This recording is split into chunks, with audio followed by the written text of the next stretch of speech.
Good afternoon, everyone. Welcome again to the Mentoring Summit India 2024. I'm Ashita. I work as a program lead at Mentor Together. In this session, Leadership by Design, how mentoring shapes exceptional employee leaders. We dive into how mentorship empowers employees to become exceptional leaders. We explore if mentoring can be positioned as vital talent development initiatives within companies. Please join me in welcoming our speakers. First, I would like to welcome Ajay Kelkar, who is a leadership coach and mentor with over 30 years of corporate and entrepreneurial experience. He was the chief marketing officer of HDFC Bank and followed that up with a successful entrepreneurial inning. His work focuses on coaching and mentoring leaders who would like to take on larger roles and or upgrade their leadership style. Welcome, Ajay. Next, I would like to welcome Sonal Bhimani, who is the Global Head for Leadership Development at Cognizant. She is an HR leader with more than 2 decades of experience in spearheading talent and enabling talent strategies. She is also a D&I leader passionate about creating inclusive and engagement environments. Welcome, Sonal.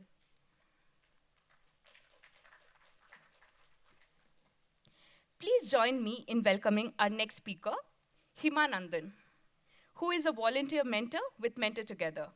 She is the principal specialist for partnerships and fundraising at Udyam Learning Foundation. She transitioned into the social impact sector in 2023.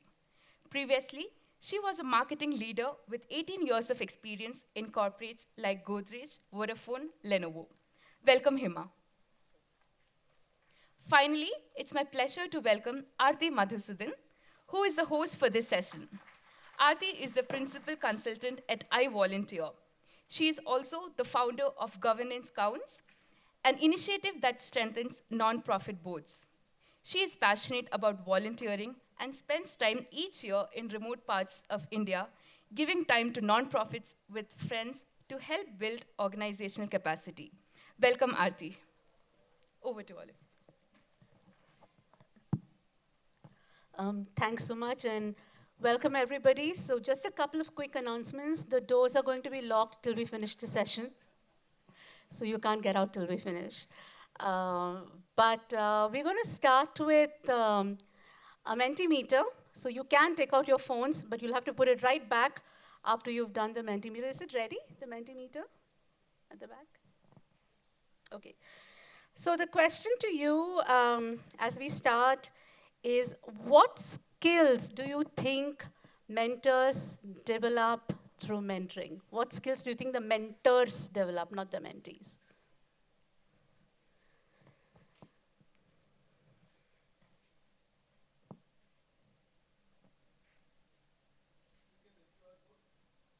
Has everyone got the QR code?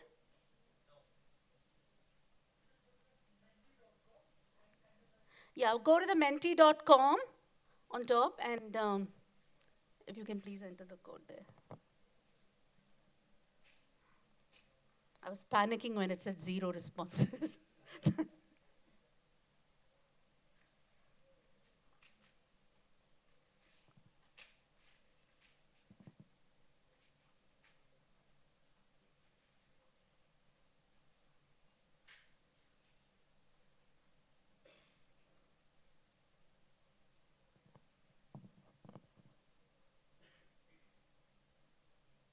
Happening? Okay, coaching, empathy, communication.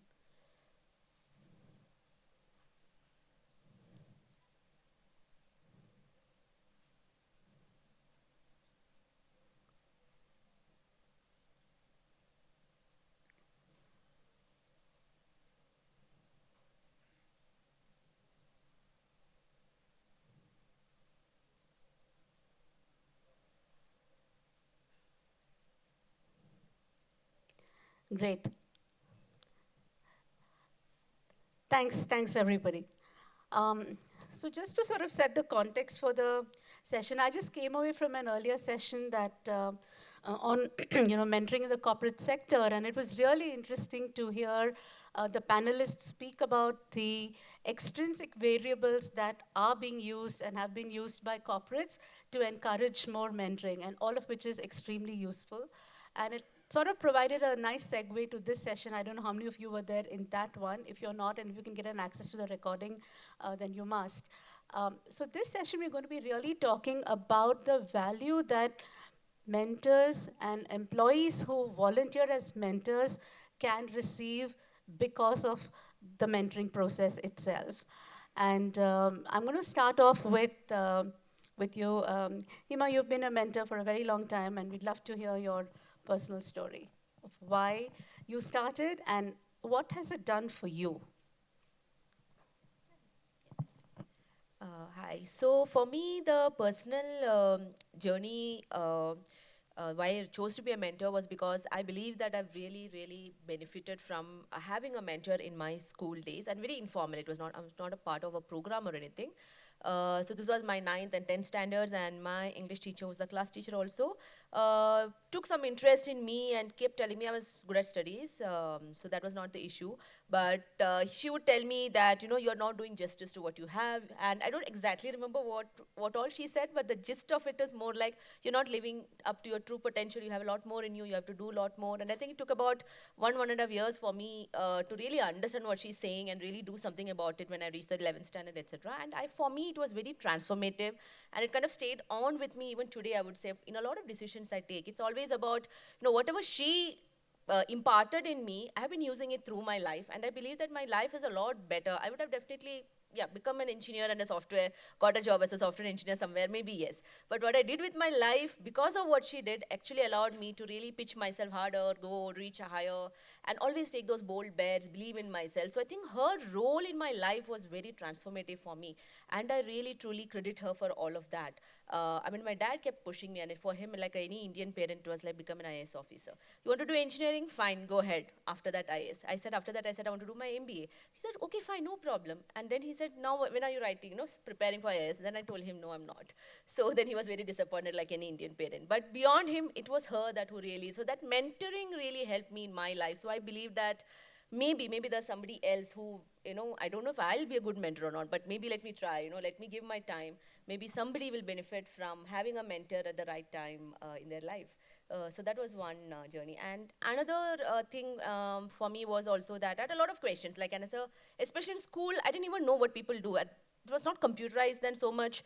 So I was like, what do they do with those files, ledgers? I'll go to my dad was in bank, so there's these ledgers and stuff like that. What you really do is, you really don't know. How do you make career decisions when you don't know what you really do? Whether teacher is easy, doctor is easy. Everything else, you don't know what you really do, right? So how do you decide what you want to become if you don't know? Second, you have a lot of other questions also regarding, so the choices, if there is somebody to tell you, what is it that this workplace and everything, your whole life gets decided based on that. If there is somebody to tell you, answer your questions, it will be good. So it's not, why not become somebody who can probably give those answers to someone. So I guess those kind of 2 points for me. I'm just going to dwell a little bit on something that you said, right? So you obviously decided to give back, and you have been a mentor for a while now. So in your role as a mentor, have you seen yourself change as a person in any way? Have you learned something about yourself, learned a skill, maybe anything that you can talk about? The skill, I would say, is really, something that you theoretically know and try to practice, but what I really could practice is being more active listener. This is a person who I otherwise don't know. It's not somebody who's reporting into me and I see their work or I know them. It's not somebody who's otherwise a friend or a relative. It's somebody whom I'm only meeting during those Zoom calls. And if I don't really listen actively to that person and try to understand, I will not be able to really respond properly, guide properly. So active listening would be one skill which I kind of practiced, I would say. And another thing would be, I think for me it is the style of leadership that you get to practice, because when you have your reportees at the end of the day, you are always looking at how can this reportee improve so that I can achieve my goals, my team can achieve my goals, my organization can achieve the goals. I don't think it's ever really that selfless in terms of when you have those conversations, development conversations with your reportees. I don't think it really becomes that, it's always there is that self element coming in. And this is a place where you can really look at this person and this person's development without any personal selfish motive. And and that is what you should ideally have in your workplace as well. So you get to practice it in a place where you are not getting impacted in terms of your deliverables. You keep practicing as a mentor here, perfect it, and that will start showing up in your other lives as well. And something I think also as a parent, it kind of helps. I know that's not a workplace conversation which this panel is about, but as a parent, again, it helps you practice. You can be a much better parent when you learn mentoring better. You can be more of a better parent also in terms of how you guide your kids when you practice that. So mentoring, that's how those skills is what you get. Thanks. Sonal, I'm going to come to you. You lead, learning and development for a company that's got 350,000 employees. So talk to us a little bit about what that means from a learning and development perspective. What does learning and development actually entail for the employees that work in your company?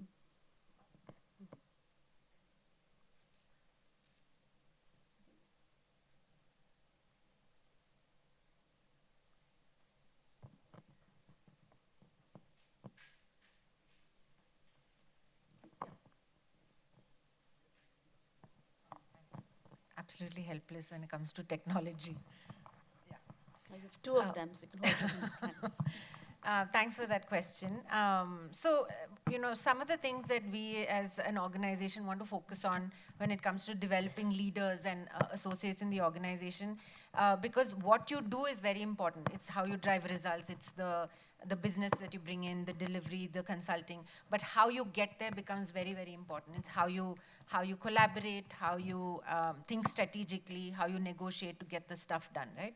So it's very important for us to make sure that we are able to build the right set of capabilities, the right set of skill sets, so that we are equipping them with what they need to be successful in the organization. So for us, we have a whole plethora of, because it's such a large, vast organization, we have a whole plethora of different skills and capabilities that we make available depending on the roles that people are in. So if I were to ask you to bucket those skills into, skills that are required for functional competencies. You're a marketing person, you need to be a better marketing person or a more skilled marketing person. And for some of the non-functional skills, say in leadership, team building, how do you decide how much of it needs to be done for what level of leaders, for example? And what are the ways in which some of those are currently getting built? Sure. So in our organization and in most organizations, actually, we create a blueprint of what leadership should be in the organization. So it's the behaviors that leaders are expected to demonstrate, and that becomes sort of the brand of the leadership of the organization. So we have about 3 different success factors that we keep in mind. So one is personal leadership. So how are you accountable? How are you being inclusive in your discussions? How are you collaborating effectively to drive results? The second is organizational leadership. So how are you inspiring and working with other people to get the job done? And then lastly, there's business leadership. So how are you making sure that you're working with clients effectively and making sure that you have the latest and greatest from a technology standpoint to get the job done? So while we have these different success factors, under each of these, there are a certain set of skills and capabilities that people need to master and this is something that is linked into our people processes. So it means that you will set your goals accordingly. You will be evaluated at mid-year with that. You will also talk about what are your strengths and opportunities on these skills and capabilities that are important for your role to be successful, and have conversations with your leaders to get better at it and to pick up the relevant trainings or mentorship or coaching around it so that you're able to get stuff done. Yeah, thanks. So Ajay, I'm going to come to you. So you've had an inside seat in the corporate sector, and also, you've spent a lot of time in the nonprofit sector, both as a board member and as a volunteer, and now you're a coach that's helping and encouraging others to, be different and better versions of themselves. So given what Sonal has said and what Hima has said now, what do you think nonprofits can do to leverage this as an opportunity itself. In terms of approaching corporates to not say come and help our stakeholders by being mentors, but help yourselves and here's an opportunity. So you mean the NGOs themselves? Yes. And not youth in that sense? Yes. Yeah. So I think, when you talk of NGOs, I often relate this that in most corporate jobs, and not entrepreneurship, but in corporate jobs, complexity increases as your level rises. Yeah. As you get more senior, you start doing more complex Yeah. things, no binary answers, no right or wrong. While when you start to solve complex problems, which are like in the social sector or as an entrepreneur, you get complexity from the junior most employee. Yeah. And most complexity is about ambition being greater than resources. Yeah. You have an ambition and your resources don't match up to it. So in that sense, I think if you're in the social sector as an NGO, you have a lot of that complexity around within the work that you do and with whoever your beneficiaries are. So I think to be able to use other mentors who've dealt with complexity to come in and to work with you could be very, very powerful. One caveat that very often we as mentors end up assuming that our experience is going to be of value to the other person versus trying to put yourself in the position that person is and not have a judgment. So be selective about who you use as mentors, but I think the ability to use mentorship to try and relate to complexity better could be a powerful opportunity for them. Yeah. So I'm going to extend that to say if a nonprofit were to come to a company and essentially offer an opportunity for employees to be mentors to the youth that they work with, right? How would you respond to that in that context? So Aarti, I think one of the huge opportunity for mentors, and I'm sure Hima you'll agree that, and you mentioned that, right? That you learn a lot about emotional intelligence by being a mentor. And emotional management and intelligence is not taught. Unfortunately, in our education system, we don't really get taught some of those basic skills, which should be right from school, and some schools are doing it now. So the ability to be able to understand the emotional aspect of working with people is actually a very powerful experience. And to be able to do it early on in your career as an employee who's now going out and mentoring the youth, where you will get a lot of opinions straight up because there's no filter, could be a very powerful way for you to learn how to both manage your emotions and work with them. So that could be a powerful thing from the perspective of the corporate.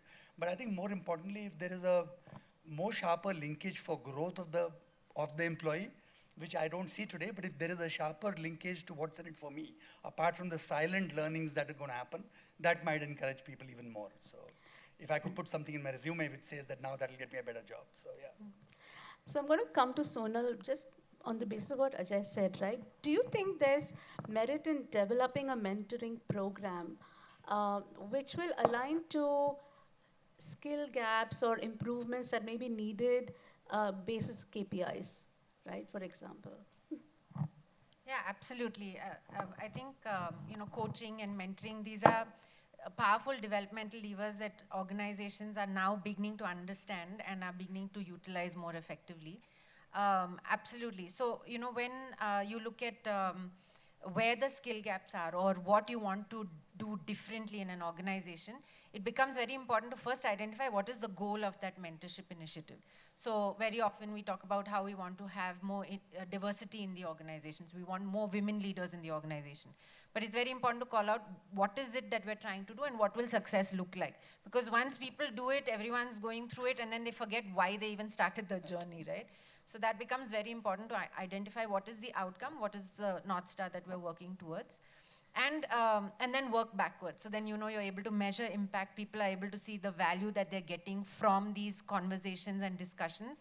And I always feel like any kind of coaching, mentorship that one indulges in, there's always value that both get, mentors as well as mentees. It's extremely powerful. We've done that for technical trainings. We've done it for inclusion. We've done it for career mentorship and various other focus areas. Okay. I'm just going to get a quick pulse check. How many people here are from nonprofits that work with young people? You can raise your hand, please. So, how many of you are mentors yourself? Okay. And how many of you are from the corporate sector wanting to create a mentoring program? Okay. So a large number of you, seem to be from either nonprofits or people who are mentoring yourself. Um, my question really is, so Hima, you've mentored for a while, and I'm assuming you've mentored more than one person, right? Um, would you be able to talk to us about how that experience was different for both, and what you learned differently from either? Uh, so I think while we say I'm a mentor, and even if, like for example, from the Mentor Together program, and the program module remains the same, and you do the same with different people, I think it's that pairing the energy that you get from the different people. So some could be far more energetic and far more interested and invested into their this program compared to others. So the energy and the investment that they bring in, the energy that have the kind of things that is of interest to them. So the way the modules they pick up in terms of order. So for somebody, time management or stress management becomes a lot more important. For somebody, it's just okay, resume, interview, etc. So the kind of the interest that they have, and hence how the conversation goes, the energy they bring in, and just the sheer dedication that they show is all very different. So it's like, so each becomes a very individual journey in that sense. While you might have the same set of the theoretical things which are the same, the construct same, but the experience becomes very unique and different.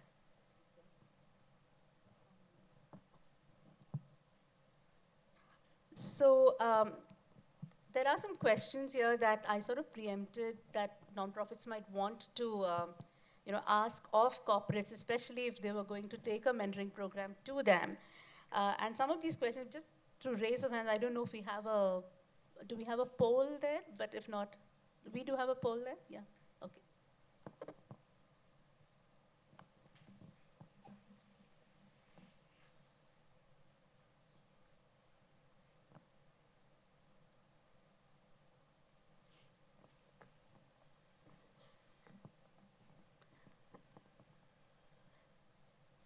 So again, go to menti.com and use that code, and if we'd like you to poll some of the responses here.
Okay. Clearly, it's the money that's speaking.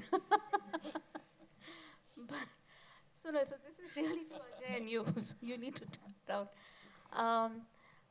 But I'm going to request you to answer to each of those questions, right? While I think the the most interesting question is on, can I get paid or funded to do this? Within a company, who should a nonprofit approach if they wanted to present a youth mentoring program to the employees, as opposed to volunteering, right? And I want to make that distinction because a lot of companies do have employee volunteering, which is very different and can be skills based and so on. But if it was a mentoring program that was intended to build or support L&D goals of the company, who should they approach? And what is the homework that they should also do, by the way, also? Yeah. I think, like I said, this is a very interesting result, and it's good to understand, right? Because we are so inward focused as an organization, but at the same time, we also want to give back to the community and pay it forward as well. So I think doing outreach programs are really critical and important for every organization and for us as well. We have a couple of different ways in which this can happen. We have outreach teams because we have a CSR team itself, and they have several priorities that they want to address during the year depending on the organizational goals and priorities of the senior leadership. So it could be around, STEM education for girls, right? So then that could be an area where we can mentor young girls and an organization with skills and capabilities to develop that. It could be around,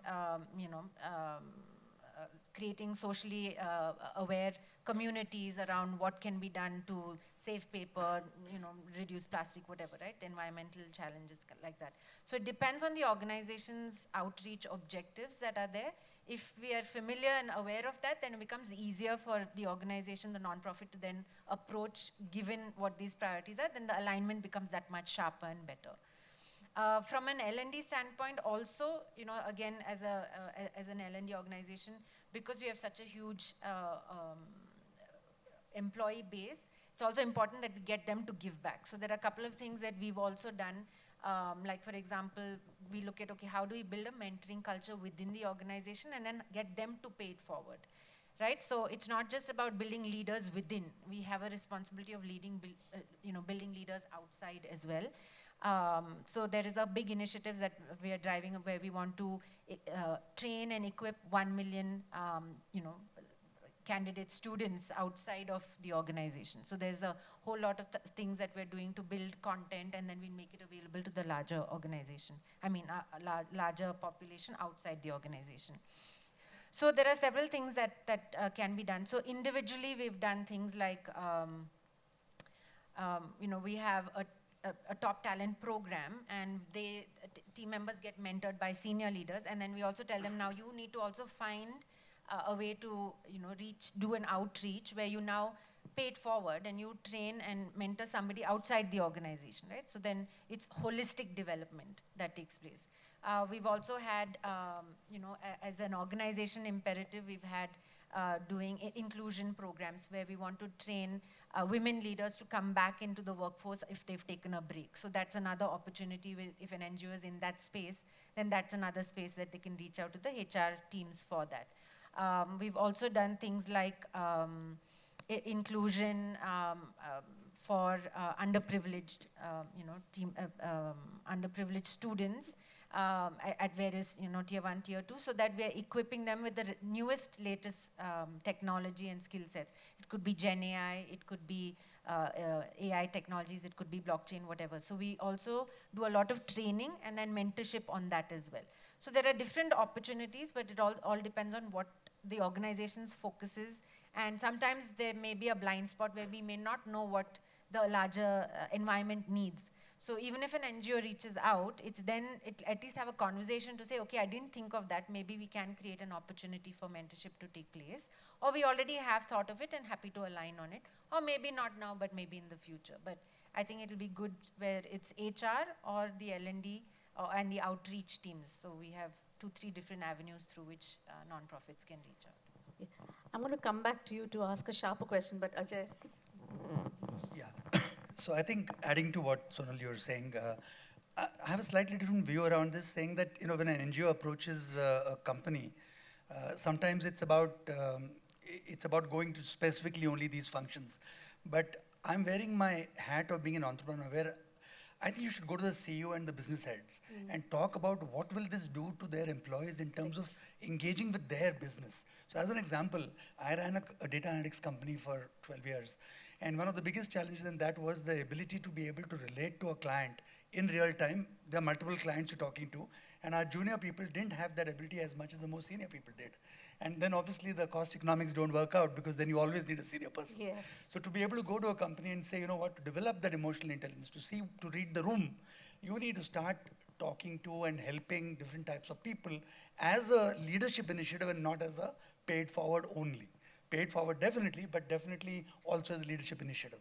So, and there also, if you have the ability to be able to bring that as a concept to the company, rather than, help us and approach from that perspective, I think there is a space for that. And I think you will be heard. So that's my view. It may not be true though. You know better. So here's a scenario I want to paint, right? On behalf of friends from the nonprofit sector, bear with me. Let's say I run a mentoring program for 100 young people that I work with, right? Or I want to run a mentoring program for 100 people, 100 young people I work with in the community, and I knock on your door and I say, hey Sonal, I mean, I heard you at this panel, and you said that some of these skills, like, what Hema said and what Ajay said and what you yourself said, team building, leadership, listening, these are important things and will form an integral part of leadership development and L&D, okay? Here's a product that I've brought to you where I'm going to give you the opportunity, I'm going to give your employees the opportunity to develop all these skills while they mentor, one or two people over a 12-month period, where there's benefit to the community because you're mentoring somebody else. It helps with your paid forward agenda, as well as it enables your employees to achieve, whatever they need to in those skills areas that you mentioned. Would you say yes or no to me? Yeah. And will you pay me for it? So first I'll ask you a couple of different questions, right? What are the questions? Yeah. So what are these 100 folks that you are mentoring? What is it that they need mentorship on? What will mentorship help them with? What will success look like for y'all? Ultimately, what do you want them to do with this skills and capability, right? So once you know what that larger picture is and what is it that, then there is clarity in terms of what you need support with. Then it becomes easy for us to say, yes, we can support because we have this available, this is aligning with our requirements or our agenda also. And then happy to partner and take it forward. I think, and paying, now the paying part of it, I'm not sure how to address that.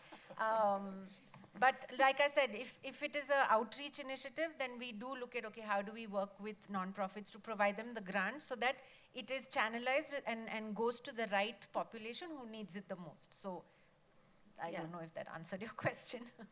Yeah, Ajay, do you have a response to that? Yeah. So I think it needs to be like a concept sale, the way we sell concepts in the corporate world. Yeah. So as an example, I joined the board of trustees for Antarang many years ago, over 8-9 years of that relationship. And I was still running my own venture at that time. And the one thing which I saw was that, and this might be true for many nonprofits, but I'm just suggesting that the route, for example, what I saw for myself was there were all women at the top there. Yeah. And their approach to problem solving was very different from mine. And initially I rejected it and I fought it as a board member. But eventually I saw the merits of some of their different approaches which they brought to the table. So as a leader, I think I could pick up new things there. So what's happening in a large company? If there is a need for diversity and the ability to bring on women leaders amongst one segment of the company's population, then maybe partnering specific NGOs to develop that could be one way of approaching it. So I think it needs to be a thought through concept sale by the NGO to go to specific parts of the industry and then say, look, help us with this, and actually this might be something you will learn from. You would pay commercially to someone else, so pay. Yeah. I think which brings me to the point of tracking and measuring, right? So if I were to come to you and say, okay, through this mentoring program where your employees will mentor young people that we work with, I can give you a guarantee that the improvement in leadership or team building in your employee will increase by X% or Y%, right? So the question actually to both of you is, what kind of tracking mechanisms do you think we need to build to be able to be more convincing as nonprofits to bring a mentoring program to you so your employees can feel intrinsically motivated? So the minute it is, I'm doing something for you, then the stimulus has to be external, right? But if we position it as something that will enable you to be better leaders, so on and so forth, and we can actually track this for you, then the likelihood that you will adopt is probably higher. Am I right in assuming that? Yeah, no, I think so. But I think just to just to build on this, I think you will need to then very specifically connect this to leadership behaviors that are part of the cultural fabric of the company. Right. For example, at one stage in my career, I worked for a company where one very important value was seek first to understand and then be understood. Right? So now if that's the value which then translated to business behavior around listening, around assertive behavior versus aggressive behavior and so on, then to be able to link those behaviors as the measurement listening posts and not necessarily only quantitative, could be another way of saying that, okay, what are those 6-7 behaviors that you want to imbibe in your company, and how would you think, and this is the way this mentorship program can help to build those behaviors, could be another approach. Yeah, absolutely. Fully agree with that. And there are different ways of measuring, success of these programs. So it has to be sort of progressive, right? So you do like a level 1 to say, are we equipping? So in the previous session, I heard that sometimes people don't show up for mentorship, right? So are we equipping the mentees and the mentors with what they need to have successful conversations, right? So sometimes even in our organization, we have mentees who are shy, not confident to actually have a conversation with somebody senior, and so they shy away and then don't even start the journey, right? So equipping them, training both parties so that they know what to expect, right? So that becomes like the participating in the initiative becomes like your first measure. Is everyone involved, and are we getting 100% participation? Then it would be like, are we seeing a shift in what capabilities we want people to develop, right? It could be leadership, whatever we've arrived at. We have to see a shift in that, shift in the goal, because like I also said that, what is the goal? Are we trying to build STEM capabilities? Are we trying to build more women leaders? Are we helping people with their career or employability, right? And career clarity or whatever that might be. So as long as we know what the goal is, then we have to see a shift in that goal to take place. So that should become like your second measure. Third measure should actually be now, did that actually did it actually happen? Was there an impact? If you're looking at career clarity and employability, did so many people actually get employed? Did so many leaders actually see a shift in their capabilities? So I would say that we have to look at it in a couple of different ways, but both parties have to agree that yes, this is what we're working towards. Otherwise, that can also get diluted. Yeah. Also building on that, also looking at specific life stages. So first-time managers, for example, that's a phase where people who take on a team leadership role for the first time, a lot of these new skills which they need to develop. So, and the best feedback is their team, right? Yeah. So having a baseline and then measuring where that went after the mentorship started from the team leader could be a good way of also picking up some nuance of the outcome. So yeah. Yeah. So Hima, I'm going to come to you in last question before we open it up to others. Have people around you noticed a change in you since you started mentoring? Has anybody commented? Family, friends, colleagues at work? I think that would be a bit difficult in my case. A lot of things were changing in my life at the same time. So I think it's a bit difficult. But I would like to believe, there are changes happening. And I guess I need to go through, I would like to do a lot more in terms of mentoring and then do that. And I would like, since I have the mic, I would like to take the opportunity to say one more thing that I have found in mentoring as a benefit is that one is, nowadays organizations have a lot of Gen Zs, right? And there's a lot of difference in how they behave compared to what the millennials or the older generation behave. And I think this is a great way when you talk to the youth, you really get to interact a lot more with Gen Zs and understand what they are looking at. And one I found in my corporate career, so when I had Gen Zs reporting to me, it would be like, they want a lot more of autonomy, and you need to be really a hands-off approach when you lead them, and those kind of things are also something that you gain through mentoring, which helps you in the workplace. And the last bit is that, you kind of, I think the thing that I would like to say is that you actually would have forgotten in your busy life what you were as a youth. And when you mentor the youth especially, what I have found is that you kind of, again, start to dream perhaps. You would have forgotten what your dreams were.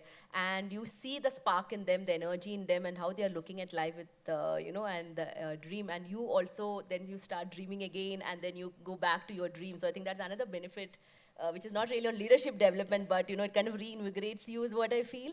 Just that sheer energy gets contagious and it gets transferred to you as well. That was really lovely. To start dreaming again. We can take questions. I think it's one or two more. Yes. Over there, maybe.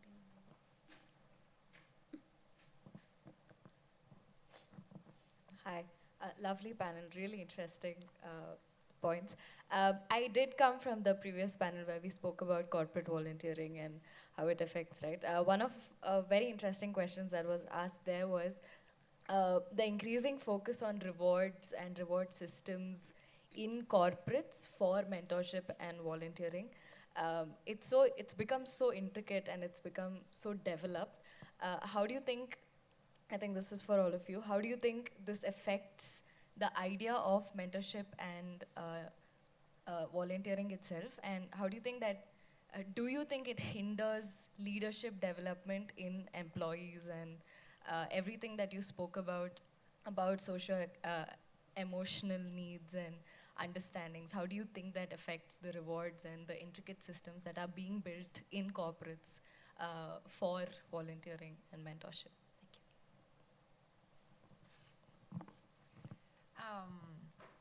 I am not much for rewarding mentorship, unfortunately. I've had this question asked to me at work as well, and I said this is an expectation of, if you are a leader in an organization, your job is to develop more leaders in the organization, right? And the same happens with the community that we're in, right? You are here because somebody has supported and mentored you within the organization, maybe even before, and that's how you got here, right? So I think it is an expectation, and that's what I promote, and I push back with my leaders in the organization to say, I mean, ultimately if a person has mentored 10 different people and made a difference, yeah, recognize them for making that difference. Don't reward them and say, if you do 10, you know, you'll get so many points or whatever, right? Like I'm not for it, unfortunately. You know, do you want to go? Okay. My perspective is that the reality is the corporate workspace is about, you know, rewards for the short term. And we can't walk away from that. And everyone, we've all grown as employees, and you live by that credo as well in that environment. I think a very large segment of people who will contribute very effectively to mentoring are the super ambitious people who don't see value unless they are given value. So while I may not agree with the purity of the reason why they are mentoring, I believe by bringing them to the platform, they themselves will transform, and I think in the future they might continue to do more of it. But it's like, you know, when you have a loss leader in retail, in the front of the store, you have a low-priced item and people come in and shop from the back of the store. It's a loss leader strategy. I think if people are attracted by rewards, that may be a way in. But do you have the ring fencing to try and protect the negative effects of that? That needs to be taken care of. But I would say the rest of the corporate world is about short-term benefits, yeah? There's bonuses, there's everything else.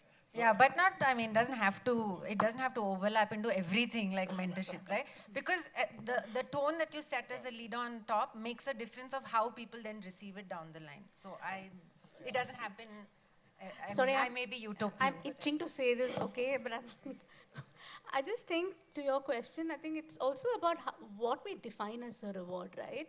So if the expectation of the reward is that you'll just become a better version of yourself, I don't think any coupon can match that, right? So, but longer conversation on how we define rewards and what it can mean for employees in the corporate sector. Yes. No, just one thought. Sorry, I just want to build on that. I mean, if there was for example, a virtual badge which I could present for my listening skills through my mentorship experience, Exactly. which could help me in my next job. Absolutely. That could be a reward. So rewards It's don't have to be intrinsic. monetary, Yeah, but yeah. they can be different types. Yeah. Yes. I think you had a question, didn't you?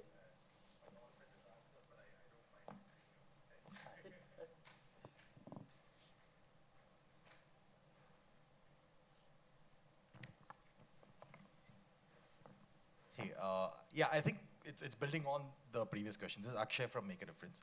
So the challenge has been that, for me to invest time as a mentor, I don't have any tangible and quantifiable, return that I'm getting.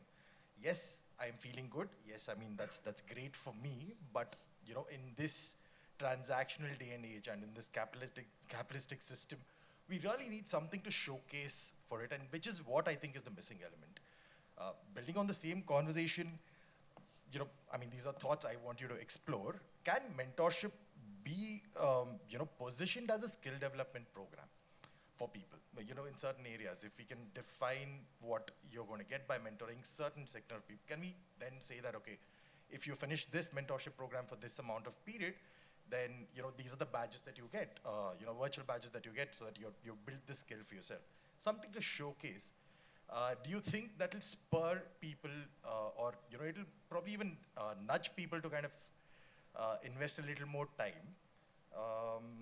And the other thing that I really want to kind of hear from all of you is how do we do this study of baseline versus endline, right? If I've given 6 months of my time, how do I know where am I starting? How much have I improved? Have I improved at all? Has this worked?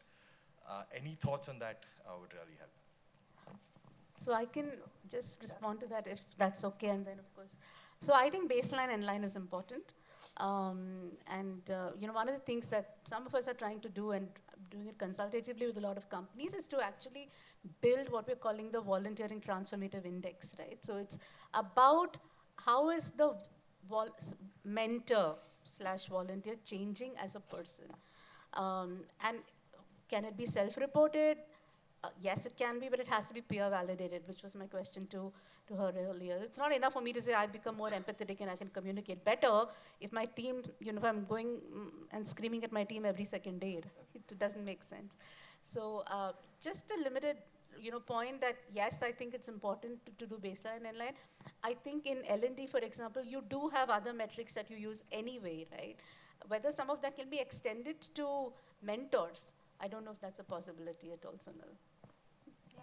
Absolutely. I think, unfortunately, we have to measure any initiative that we are rolling out. We have to be able to show what is the return that we are getting from it, right? And it doesn't have to be monetary. It can be from a brand building. It can help with building our employee value proposition, any of those. But definitely, we strive really hard to make sure that we're able to show progressive measures of success. And like I said, it could be participation, or it could be, whether my team is seeing a difference in what I'm doing. So you do like a 360 sort of feedback. And ultimately, it's like, did these people, you can even link it back to retention of the people in your team. It can go back to, are they more engaged in the organization because of all these different initiatives, right? So there are ways to link it back, but measures are very important. Yeah. Okay. I think also looking at sometimes, for example, even looking at things where a corporate is already badging or rewarding employees, including things like promotion. So what happened to the people who mentored? Did they get promoted? Is there any evidence that they're getting more promoted? Are they picking up, like you were saying, more engagement awards, maybe client awards, maybe team awards, other badges within the corporate which are already in play? Are they picking more those up? That could also be an indicator over time, along with other qualitative measures around the behaviors that they showed. I think that is also important. Okay. Any more questions? Yes, Arvind. Yeah.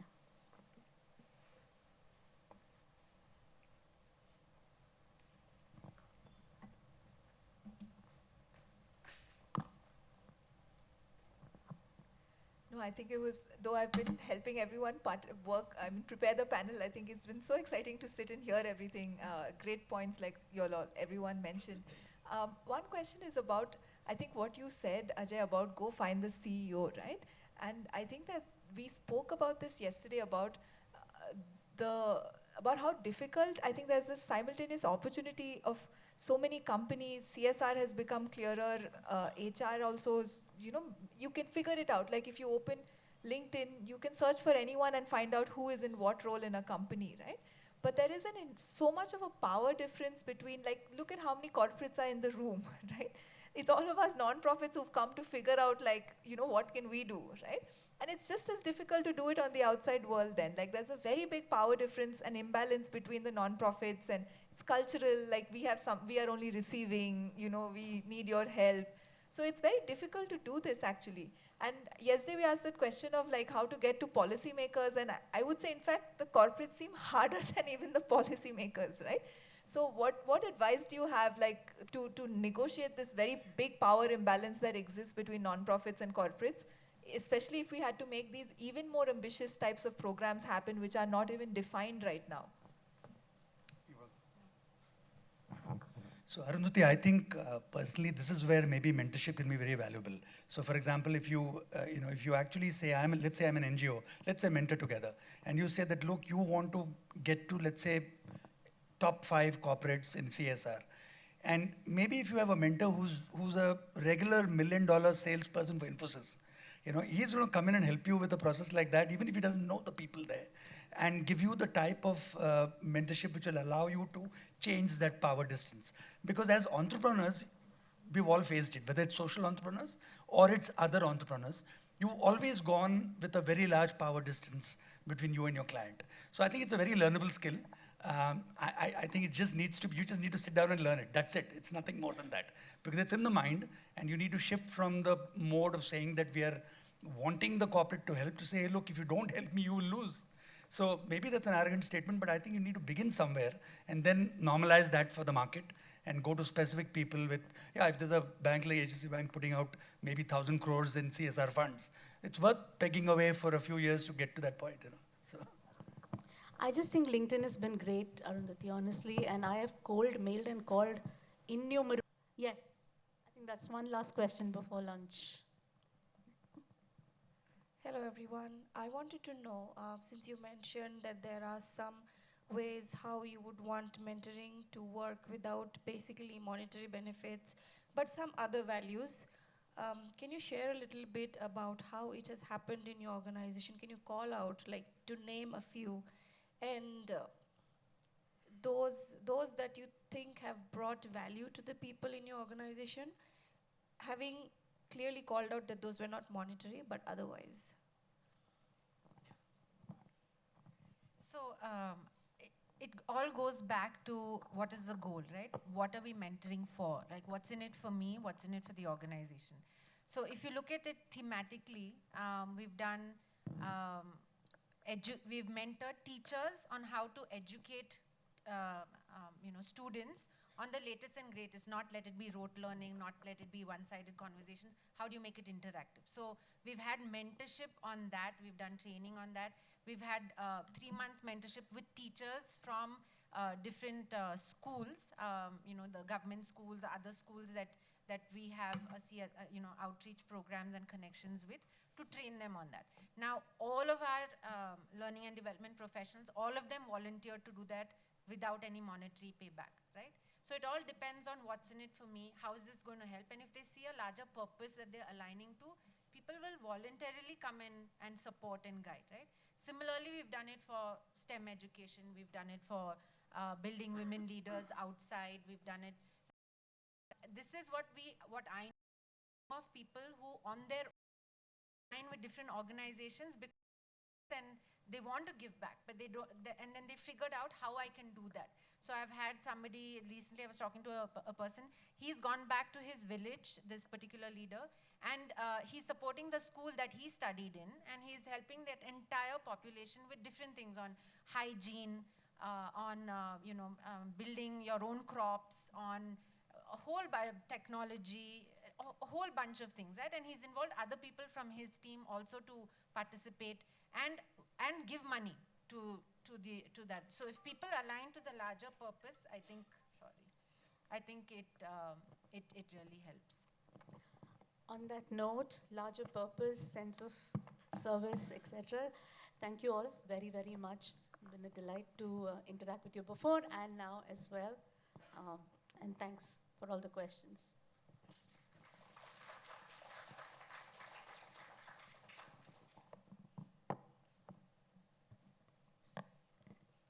Thank you so much, all the speakers, for your insightful session. So I would like to invite my colleague Annie to hand over mementos to the speakers. Aarti Madhusudan.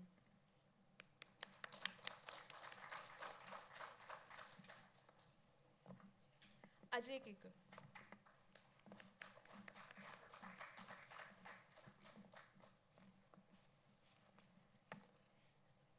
Hima Nandan.